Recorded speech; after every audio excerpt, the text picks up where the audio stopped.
ଏବେ ଯିବା କ'ଣ ପ୍ରତିବିମ୍ବ ଦୀପ ଶୈଳ ତଳେ ଦୀପ ଦୀପ ସମୂହ ପାରିକୁଦ ମାଲୁଦ ନାମକ ଦୁଇଟି ଦୀପ ରହିଛି ଚିଲିକା ମଧ୍ୟରେ। ଶୈଳ ମାନେ ପର୍ବତ, ଅନେକ ଗୁଡ଼ିଏ ପର୍ବତ ମଧ୍ୟ ରହିଛି, ଯେମିତି କାଳିଜାଇ ପର୍ବତ, ଚଢ଼େଇ ଗୁହା ପର୍ବତ, ଆଉ ଗୋଟେ ମାମୁଁ ଭଣଜା ପର୍ବତ ଗୋଟେ ରହିଛି, ଭାଲେରୀ ରହିଛି ପର୍ବତ। ଏମିତି ହ୍ରଦ ମଧ୍ୟରେ ଅନେକ ପର୍ବତ ରହିଛି। ପର୍ବତର ଛାଇ ଏବଂ ଦୀପ, ଯେଉଁ ଦୀପ ସମୂହ ଯୋଡ଼େ ଦୀପ ଯେଉଁ ରହିଛନ୍ତି, ଅର୍ଥାତ୍ ଜଳ ପରିବେଷ୍ଟିତ ସ୍ଥଳଭାଗ, ଅନେକ ସ୍ଥାନ ସେଠି ରହିଛି, ଅନେକ ଗାଁ ରହିଛି, ଗଣ୍ଡା ରହିଛି। କୃଷ୍ଣପ୍ରସାଦ ଗଡ଼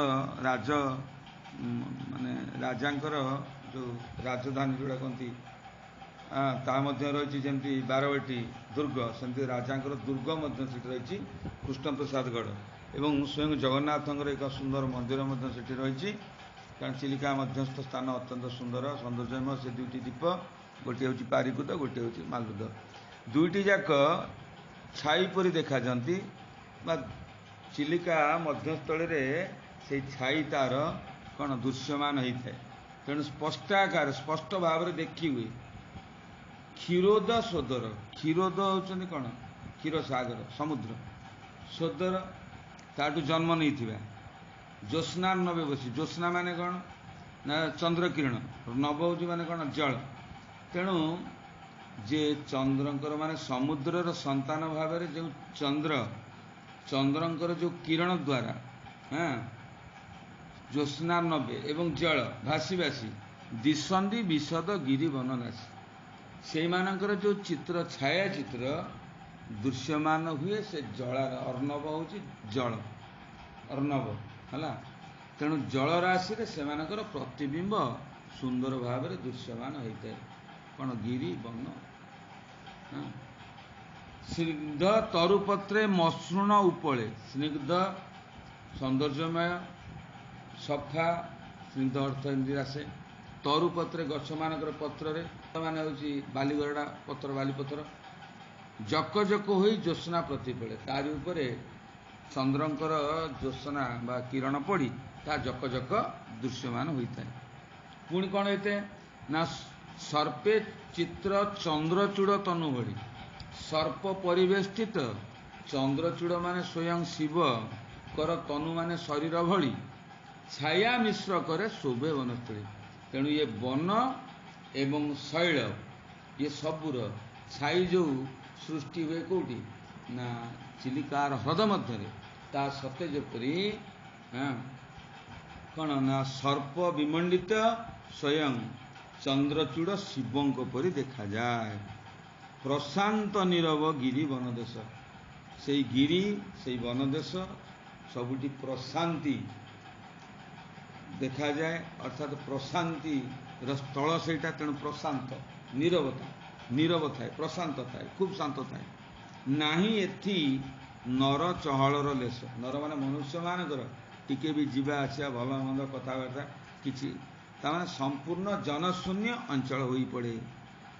କ'ଣ ଶୁଭେ ନା ଦୂର ଝରନାଦ ଝିଙ୍କାରି ଝଙ୍କାର, ଦୂରରୁ କ'ଣ ଶୁଭେ ନା ଝରଣାର ଝର ଝର ନାଦ ଏବଂ ଝିଙ୍କାରିର ସ୍ୱର। ଝିଙ୍କାରି ମାନେ ବର୍ଷା ଦିନେ, ଖରା ଦିନେ, ଖରା ବେଳେ ଗୋଟେ ଶବ୍ଦ ଶୁଭେ ଝି ଝି ଝି ଝି, ତାକୁ ଝିଙ୍କାରି ବୋଲି କହନ୍ତି। ରାତିର ମଧ୍ୟଭାଗରେ ଏଇ ଝିଙ୍କାରିର ଶବ୍ଦ କେବଳ ଶୁଣାଯାଏ। ଏବେ ମଧ୍ୟ ତମେ ଅନୁମାନ କଲେ, ବାହାରକୁ ଚାହିଁଲେ ବା ଫ୍ୟାନ୍ ବନ୍ଦ କରିକି ଟିକେ କାନେଇଲେ ଝି ଝି ସ୍ୱର ଶୁଣାଯିବ। ତାହା ହେଉଛି ଝିଙ୍କାରିର ଝଙ୍କାର ବା ଝିଙ୍କାରିର ସ୍ୱର। ସେ ହେଉଛି ଝିଙ୍କାରି ହେଉଛି ଗୋଟାଏ ଏଇ ଯେଉଁ ଆମର ଲାକ୍ଟୋସ୍ ଅର୍ଥାତ୍ ଝିଣ୍ଟିକା ଭଳିଆ ଗୋଟେ ଜୀବ, ତା ନାଁ ଝିଙ୍କାରି, ଗଛ ଉପରେ ବସି ବୋବୁଥାନ୍ତି। କରେ ନିଶିଥିନି ପ୍ରଭାବ ପ୍ରଚାର, ଯେ ହୋଇଗଲାଣି କି ରାତି ବଢ଼ିଗଲାଣି, ନିଶିଥିନି ତେଣୁ ରାତି ଅଧିକ ହୋଇଗଲାଣି ଏର ପ୍ରଭାବକୁ ପ୍ରଚାର କରେ, ମାନେ ଜଣେଇ ଦିଏ ଯେ ରାତି ଅଧିକ ହୋଇଗଲାଣି, ରାତି ଘନୀଭୂତ ହୋଇଗଲାଣି, ରାତି ଅର୍ଦ୍ଧେକ ଘଟିରେ ଆସିଗଲାଣି, ହେଇଗଲାଣି। ଏହି କଥାକୁ ଜଣେଇ ଦିଏ କ'ଣ ନା ଝରଣାର ଝରଝର ନଦ ଏବଂ ଝିଙ୍କାରିର ସ୍ୱର। କବିଟି କହୁଛନ୍ତି କଳି ଉପଦ୍ରବେ ତ୍ୟଜି ଲୋକାଳୟ, ଶାନ୍ତି କି ଏ ସ୍ଥଳେ ଭଜିଲେ ଆସ। ତେଣୁ କବି କହୁଛନ୍ତି ବୋଧେ ଏତେ ନିଶ୍ଚଳ, ଏତେ ପ୍ରଶାନ୍ତିର ସ୍ଥାନ ପାଲଟି ଯାଇଛି କ'ଣ ନା ଯାହା କୁହନ୍ତି ହ୍ରଦର ଅନ୍ତଃସ୍ଥଳୀ, ହ୍ରଦର ବକ୍ଷ, ଯେ ସତେ ଯେପରି ଜଣାପଡ଼ୁଛନ୍ତି ଯେ କଳିର ଉପଦ୍ରବ ହେତୁ ବୋଧହୁଏ ଶାନ୍ତି ଦେବୀ ଏଠାରେ ଆସି ବିରାଜମାନ କରିଛନ୍ତି। ତେଣୁ ହେ ଚିଲିକା, ତୋହର ଏଇ ଶୋଭାବନ, ତୋର ଏଇ ଶୋଭା ବର୍ଣ୍ଣୋତ୍ସବମୟ, ଯିଏକି ବର୍ଣ୍ଣର ଉତ୍ସବ ସୃଷ୍ଟି କରୁଛି ଏବଂ ଦୃଶ୍ୟ ସାୟନ୍ତନର ଦୃଶ୍ୟ କ'ଣ କରୁଛି ନା ବର୍ଣ୍ଣୋତ୍ସବମୟ, ଉଲ୍ଟା କୁହ ଯେ ବର୍ଣ୍ଣର ଫୁଆରା ସୃଷ୍ଟି କରୁଛି, ରୂପ ସୌନ୍ଦର୍ଯ୍ୟର ଫୁଆରା ସୃଷ୍ଟି କରୁଛି। ତେଣୁ ବର୍ଣ୍ଣୋତ୍ସବ, ବର୍ଣ୍ଣର ଉତ୍ସବ ସତେ ଯେପରି ଲାଗିଛି ଏହିପରି ଜଣାପଡ଼ୁଛି। ଜୟ ଜଗନ୍ନାଥ।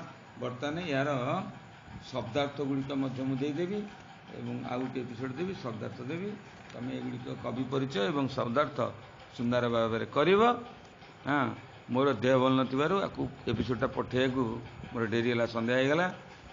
ତେଣୁ ପରବର୍ତ୍ତୀ ସମୟରେ ଆମେ ଯିବା ସର୍ଟ କୋଶ୍ଚିନ୍କୁ। ଏତିକି।